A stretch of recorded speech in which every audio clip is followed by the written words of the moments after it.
That was very important because it goes back to Franco-Prussian War again and the capture of Alsace and Lorraine. And as I said earlier, France spent 40 years trying to make alliances to become strong enough to tackle Germany again to get Alsace and Lorraine back. So as I said earlier, the alliance between Russia and France was to surround the Central Powers. So the Central Powers felt surrounded and felt threatened, which helped to stir up the paranoia between the two blocs. The one in the middle feeling themselves surrounded, and France trying their best to surround Germany and look for an excuse to start the war to get back their provinces on the border.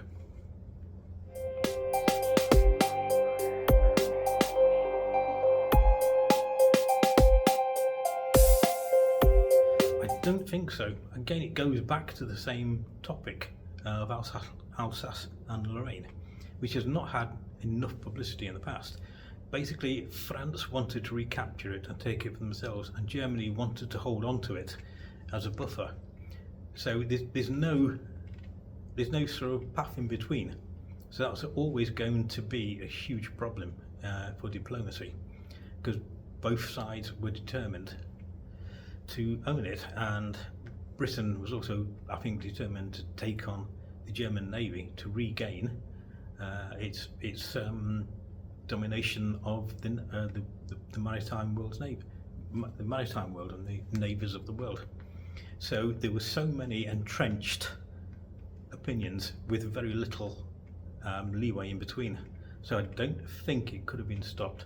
I mean, it's like that war with George Bush against Iraq. They were claiming all sorts of reasons for it, but when it goes down to its basics, that started because George Bush wanted it. And in the First World War, the countries concerned, France, Germany, basically, and Austria-Hungary, basically wanted it.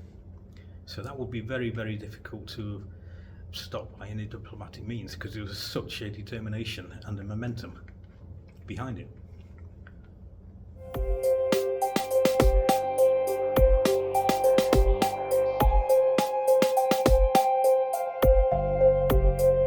Well, of course, Belgium were invaded. That's just an unfortunate consequence of geography, because they were basically in between Germany and France. And for the Schlieffen plan to succeed, they had to cross Belgium. But the German activities in Belgium was pretty savage to the population. They were determined to put them down militarily and were very harsh with the Belgian population, which completely turned them, of course, against Germany and didn't help them at all, because they then had a hostile Belgian population. This spread around the rest of the world, of course. The British and the Germans were fighting each other in parts of Africa and other parts of the world. So it was a world war, so it spread around the world. Africa suffered, because there were colonies, including new German colonies within Africa. And there was a fight, of course, for resources, because in the modern war, you need the resources, you need the fuel and the metals and other resources, and they always seem to be in third world or developing countries.